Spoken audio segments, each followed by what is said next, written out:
Welcome to episode 1 of me transforming my 4-year-old's room into a pink dream. I decided to start on her reading corner because I figured it was going to be the easiest. So before I got started, I know I wanted arches on the wall. I wanted 4 originally, but I actually took that down to 2. So I etched out where I wanted the arch to begin because I know I wanted one small and then I wanted a tall one as well so they can basically overlap. These arches were actually fairly simple.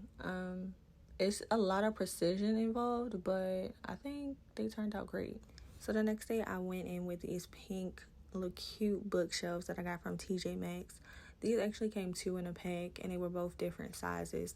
So I had to see exactly how I wanted it to go. I know I wanted one to go in the middle, but this is how it turned out. I don't know if you guys are as OCD as I am, but that white outlet bothered the hell out of me, so I'm gonna change that. In her reading corner, I did want her to have a chair, so I decided to install a swing to the ceiling, and this is how it turned out. There's so much more to be done, but I hope you guys follow along on the journey. Bye.